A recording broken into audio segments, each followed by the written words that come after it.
All right, let us begin.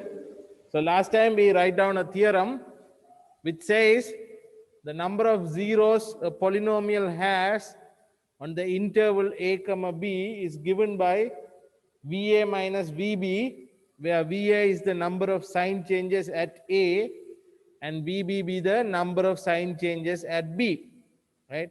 So that is what we want to prove, right? So now let us, assuming that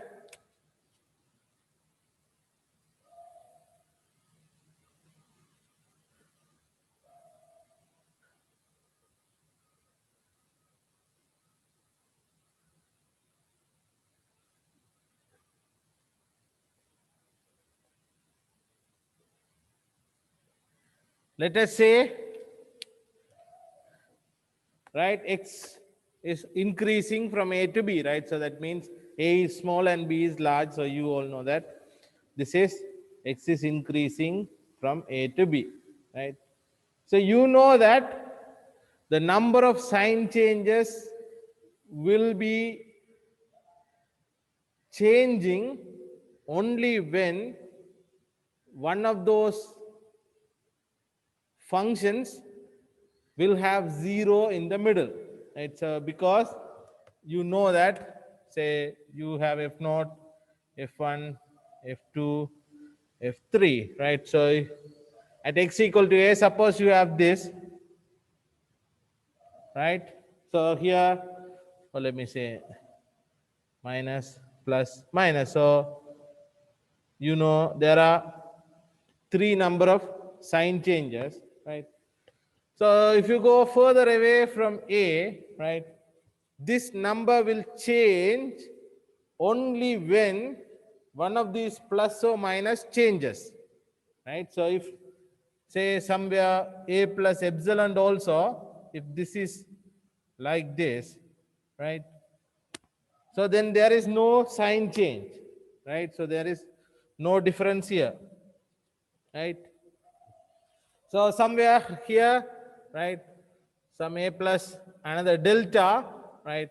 So this is plus, this is plus, this is plus, and this is minus, right? So then you know that this drops.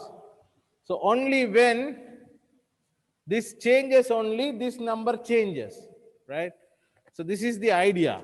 So you know that only when one of these signs changes, only the number of sign changes is going to be different, right? So that is clear. So we will use that idea to see the pattern, right?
Right? So the number of sign changes is going to be affected only when one or more terms in the term sequences, right? So f0, f1, f2 up to fm, among them, if at least one of them is 0 only, then the number of sign changes is going to be affected, right? If that hits 0 on somewhere, then you know it will be plus, become minus after that point, right? O minus become plus after that point, right? So that is understandable. At the very beginning, we see that if the function has a 0 somewhere in the interval, then the sign changes from left to right. Right? So here, so if the sign changes means it will have some 0 in between that, right? So in that example, I show you when a plus epsilon, the function has minus, and then when you go to a plus delta, it become plus. So that means it hits 0 somewhere in the middle. Right? So that is the idea behind this. Right? So that is when the number of sign changes. So let us take all possible cases and analyze it. So you clearly know that Fm cannot be 0. So the only possible cases are F0, F1, F2 up to Fm minus 1 can be 0. Right? So we will take F0 separately and we will take the others separately, right?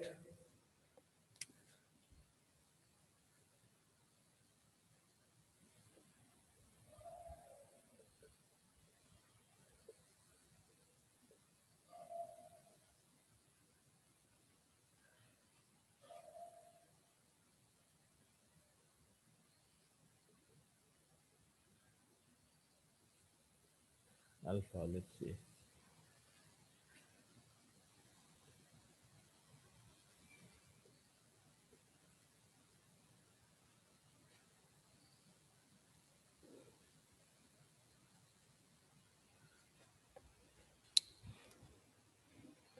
Right, so you clearly know Fm cannot be 0. That is how you define the Sturm sequence. So let's say if one of those FRs, where R is from 1 to M minus 1. So R1, F1, F2 up to Fm minus 1. If one of them has a 0 in the middle, right, then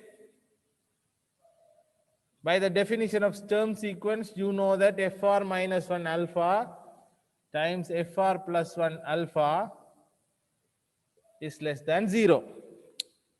Right? So then Fr plus 1 and Fr minus 1 alpha is less than 0. So you will end up with two cases. So this leads case 1, right? Fr minus 1 alpha less than 0 and Fr plus 1 alpha greater than 0. Right? So this could be the first case. Right? The other case is the other way around. So let's consider this case first. Right? One of them is minus and one of them is plus. So let's say this, let's do a sign analysis. Right? Let's do a sign analysis.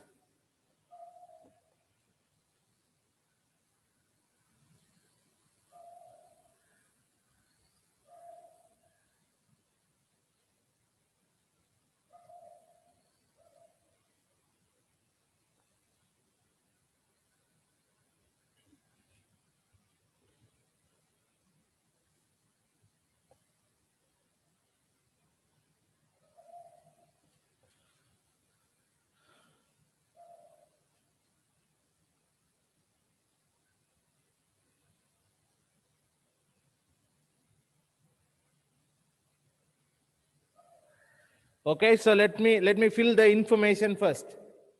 So let's do a sign analysis of these functions, right? Fr minus 1, Fr and Fr plus 1, right? And see what will happen to the Vx when x cross over alpha. So from alpha minus epsilon to alpha plus epsilon, when x goes over alpha, let's see what happened. Right? So you clearly know that Fr of alpha is 0. So I put 0 here. And according to this argument, Fr minus 1 is negative. So I put negative. Fr plus 1 is positive. Right? So you know that if Fr minus 1 is negative and it cannot be 0, right? So if Fr is 0, then you clearly know this cannot be 0 and this cannot be 0, right? So then clearly around that interval, if this is minus, over the whole neighborhood, the function will be negative, right? Because if it goes from negative to plus, then it should have 0. So that's clear. Here again, if it is plus at alpha, then in the neighborhood also it will be plus, right? So it cannot change the sign, right? But FR has 0 in the alpha, but you don't know whether it will be plus to minus or minus to plus, right? Both are possible. Plus to minus is also give you 0. Minus to plus will also give you 0. So this can be minus or plus. This also can be minus or plus. Right? So I can specifically write, if this is minus, this has to be plus. If that is plus, this has to be minus. Right? So in this case, you can see that how many sign changes are there. Right? In each case, you can see how many sign changes are there. Right?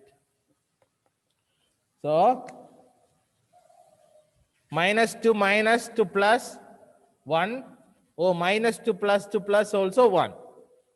Right? Here also it is 1. Right?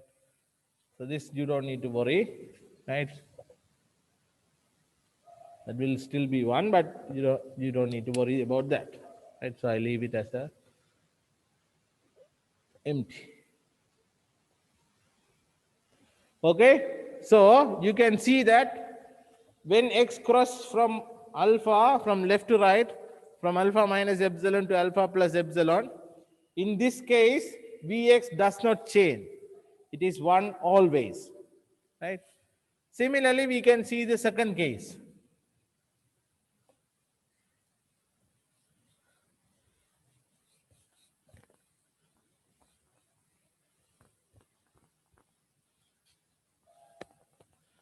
Right? Case 2, the other way around. Fr minus 1 alpha positive and Fr plus 1 alpha negative. That is also, when you multiply, you get minus. Right?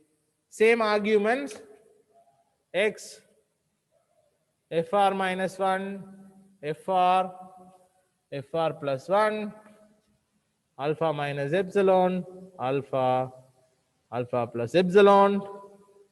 So this is 0, this is plus, this is minus. So this is always plus, this is minus, minus. If this is plus or minus, then this becomes minus or plus.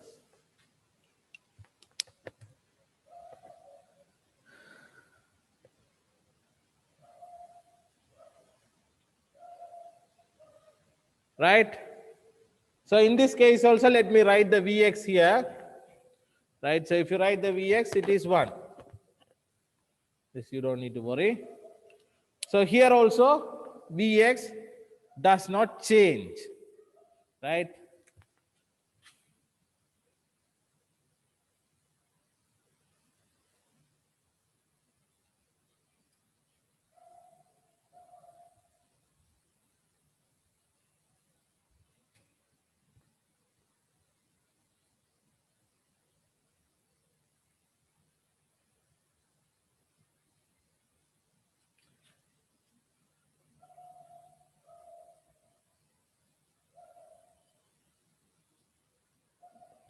So by this tables, what we can show is, if x crosses a 0 of the functions f1, f2 up to fm minus 1, that does not change the Vx.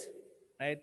So we don't need to worry about the zeros of the other terms in the term sequence. Right? f1, f2 up to fm minus 1 does not, a 0 of that does not changes the v of x, the number of sign changes, right? So clearly we see that even if x crosses a zero of these, one of these functions, right, vx does not get affected by that. So now what we have to do, we have to go to the other case, right? So we eliminate the case fm because it is not zero. Now by these two tables we eliminate f1 up to fm, right?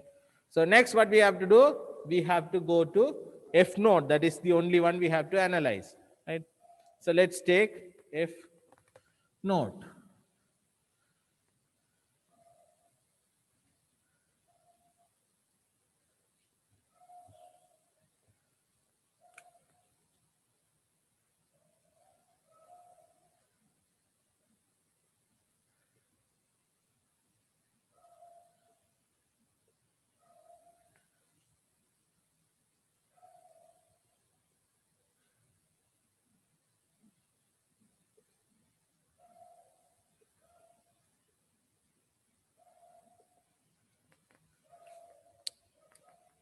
Okay, so next case is if f naught of alpha is positive, right? So if f naught of alpha is 0, right, final case, then by the fifth condition we see as the condition for the Sturm sequence, we see that f naught prime times f1 is positive. So again you will get two cases. Both of them are positive, both of them are negative, right? So we will see that again.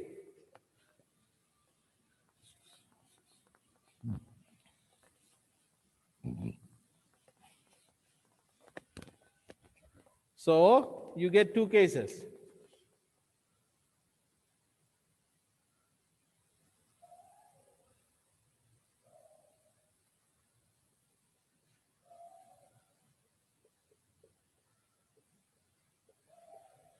Right, so f naught of alpha is positive, f naught prime is positive, and f1 is positive. That is the first case. So again we will study the sign analysis.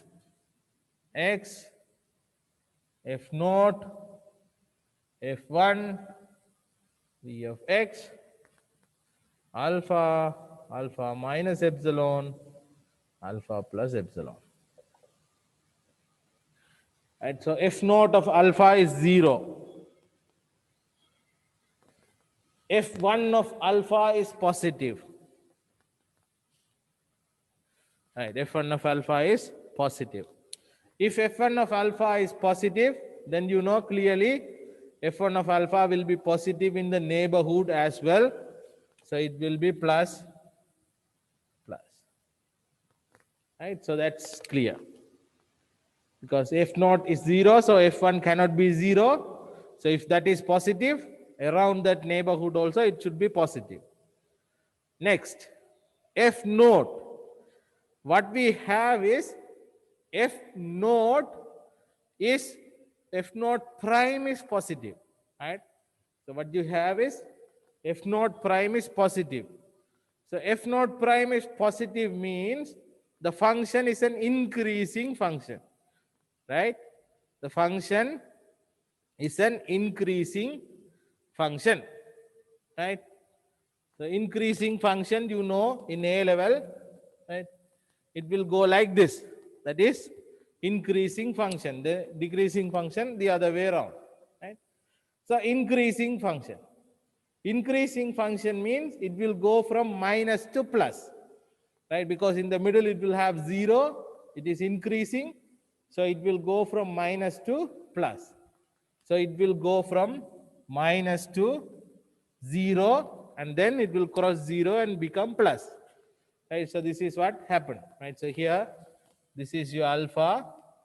So it will go from minus to plus, right? Because it is an increasing function because f prime is positive, right? So here you see that f naught is going from minus to 0 to plus, f1 is always plus plus plus. So now you can see the Vx, right? So you only take two functions because there is no need to consider f2, right? Because we don't need to worry about f2 because we already consider the other cases, right? So here Vx is 1. This you don't need to worry. Here you have 0. Right? So now you see that there is a difference in Vx. Vx is reduced by 1. Right? So you can see that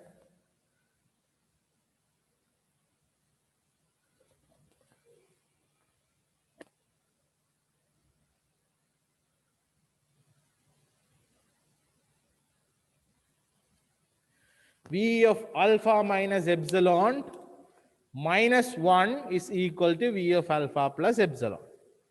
Right? So it is reducing by 1.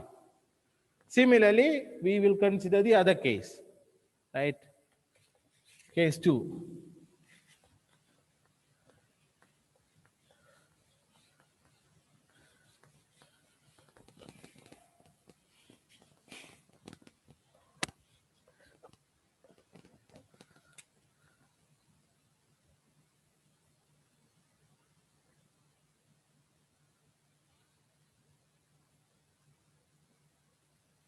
The other case, both of them are negative, right? F naught prime is negative and F1 is negative. So again, we take this.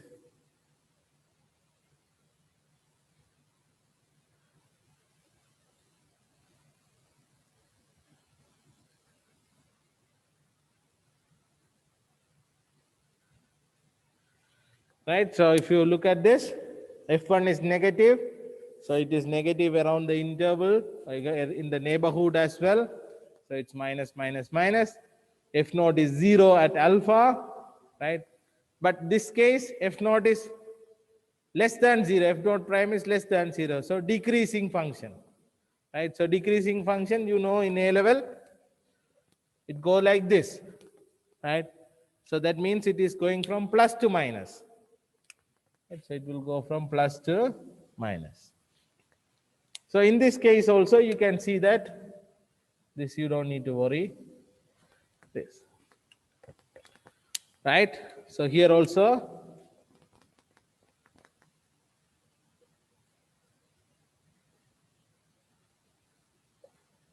okay.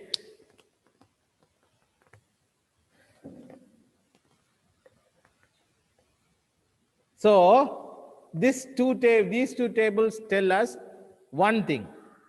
If x crosses over one of the zeros of the function f naught or polynomial f naught, then the Vx is reduced by 1, right?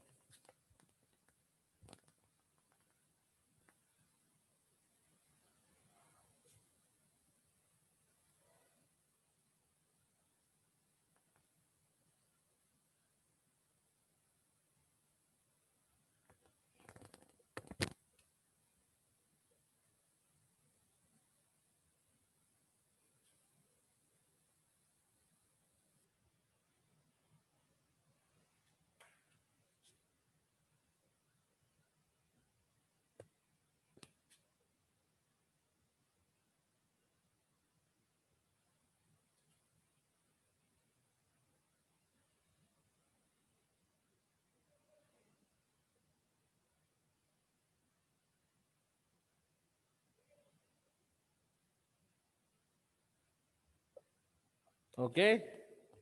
So by these two tables, what we can say is if x crosses over a zero of the function f naught, but by the definition you know f naught is the original polynomial f, right? So it crosses over this, and if it crosses over 1 0, then it reduces by 1. So if it crosses over two zeros, then it will reduce by 2.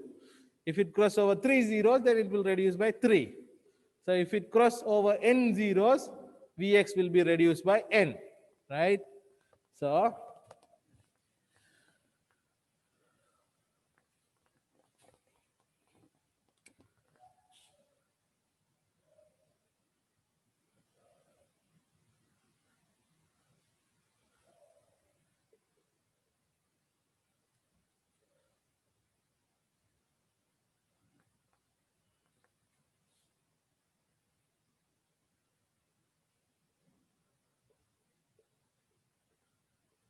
So if the function f has n zeros in the interval a comma b, right, then clearly va minus n should be equal to vb, right? Whenever it crosses 1 0, the point in the left minus 1 is equal to v at the point in the right. So left is a, n 0, so minus n is equal to v of b, right? So that concludes the proof, right? Because va minus vb is equal to n, that is the number of zeros in the polynomial, right? So for any arbitrary interval a comma b, if you want to count the number of zeros the polynomial will have on that arbitrary interval, all you need to do is to construct the term sequence and count the number of sign changes on that interval, and then you look at the difference there. So that is how you do the problem. Right? So let me do an example.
Okay, so here's the problem.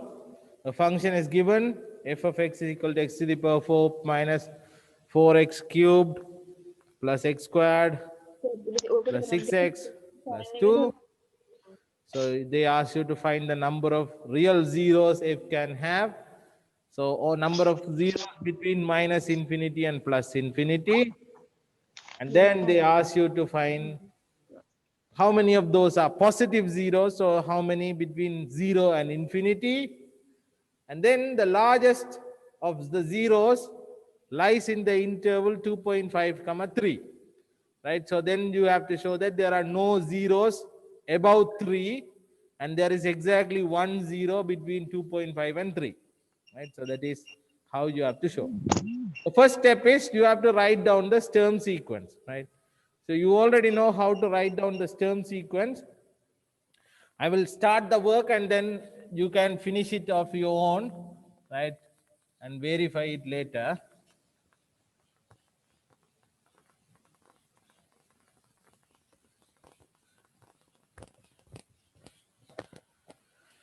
Okay, so you know that you set f naught as f.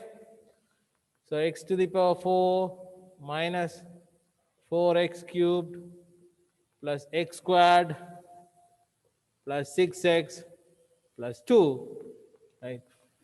So I can say f naught prime I can find. So 4x cubed minus 12x squared plus 2x plus 6, right? 4x cubed plus minus 12x squared, right? Plus 2x plus 6. So this is f naught.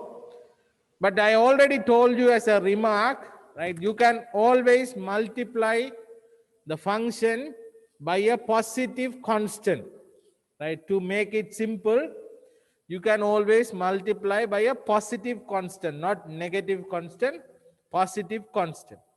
So I can multiply this by plus half, right? And get f1. So if I multiply this by half, right, I will get f1, right? My f1 is 2x cubed minus 6x squared plus x plus 3. Next, I divide f naught by f1, right, and get a remainder. And my remainder is minus of f2, right? So that is the procedure, right? So you can continue this procedure until you get a constant number, right? So until your remainder is a constant, you can continue doing this. So because this is just division, I leave it for you to work, right? I will just write down the polynomials here.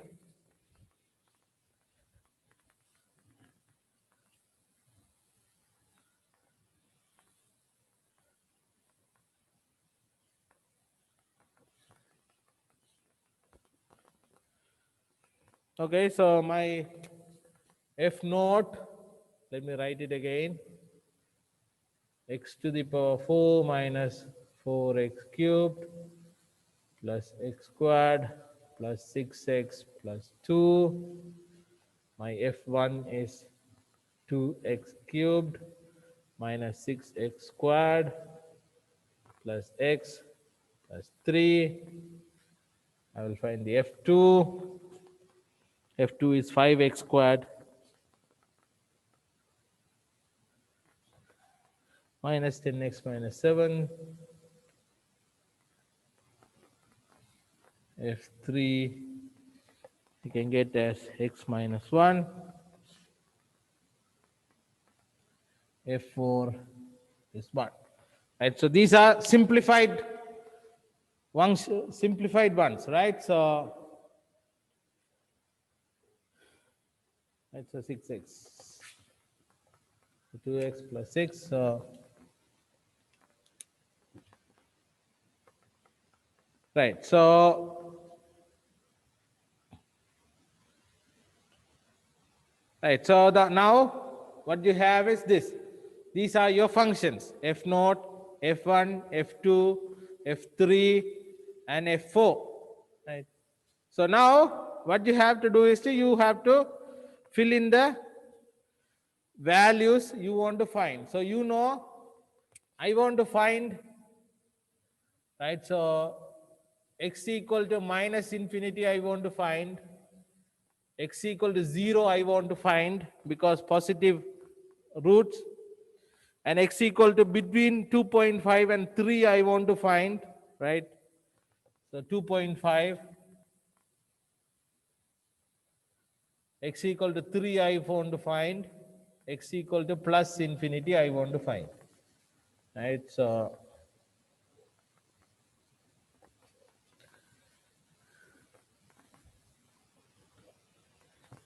and finally I will get my Vx.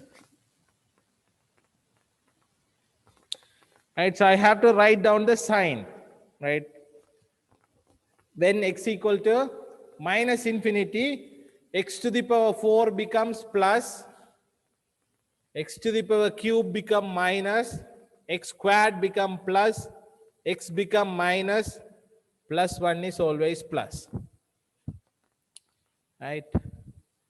When x equal to 0, this is plus 2, plus 3, minus 7, minus 1, plus 1, right? And I will do the x equal to plus infinity. So when you put plus x to the power 4 is plus x cubed is plus x squared is plus x is plus x is plus. So here I can count the number of sign changes, right? So I did not fill x equal to 2.5 and x equal to 3, right? Because that needs some calculation. So I will do it last. First I will fill these easily computable ones, right? When x equal to minus infinity, you can see what is happening. When x equal to 0, you can easily see. When x equal to plus infinity also, you can easily see. So now you can count the number of sign changes. 1, 2, 3, 4. So there are 4 sign changes. Here no change, no change. 1, no change, no change. 1. So there are 2 sign changes. At plus infinity, you can see that there are no changes at all. Right? So no changes at all. So I will put the values for 3. When you put 3 also, you will get all plus.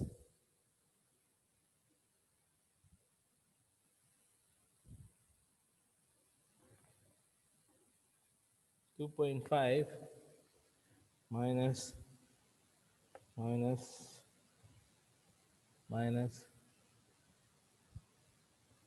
plus. Okay, so you can put the values and calculate this, right? So at 2.5 and 3, you can calculate this, right? So here you can see that there is only one sign change here. So there is one. So I fill this table. I count the number of sign changes at the point which matters for me, because they ask me to look at all real roots. So I look from minus infinity to plus infinity, and then they ask me to look for positive roots. So I look between 0 and infinity, and then they ask me to show that the biggest root is between 0, 2.5 and 3. So I look at 2.5 and 3 as well. So I put them all in the table and look at the sign analysis, right? So now I can answer these questions based on what I have on the table.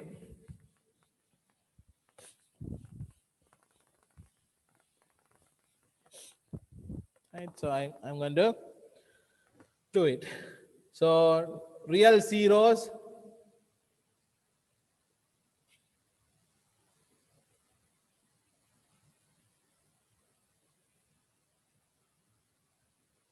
right? So if you want to count the number of real zeros, right? Number of real zeros, you have v of minus infinity minus v of plus infinity. So that is 4 minus 0 is 0, right? So from this you can clearly see that there are no complex roots, right? So all zeros,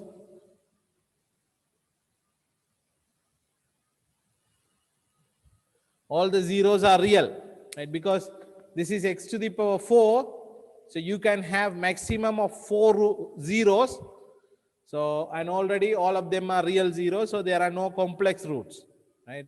So all the roots are real, right? Positive zeros,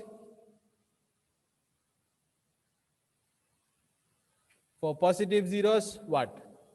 0 minus v of infinity, right? Between 0 and infinity. At 0 it is 2, minus 0, so 2, right?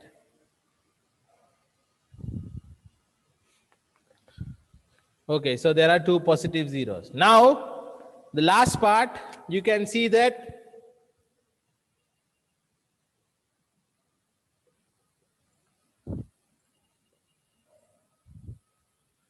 there are no zeros between 3 and infinity because there is no sign change, 0, 0, right? So the difference between sign change is 0. So there is no zeros beyond 3, right? So there are no sign changes after 3. So there will be no zeros after 3, right? Only one.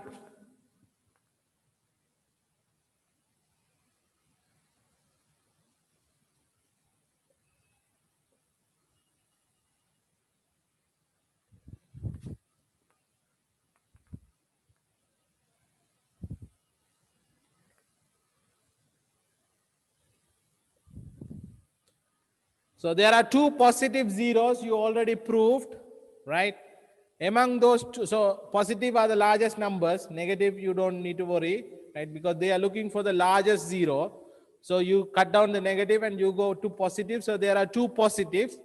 In those 2 positives, you see that between 0 and 2.5 there is 1. 2 minus 1 is 1.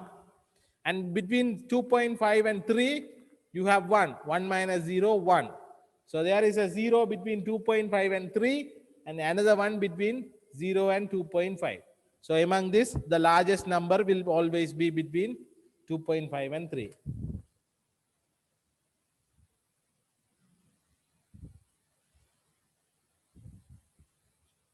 Right, so the largest is obviously between 2.5 and 3.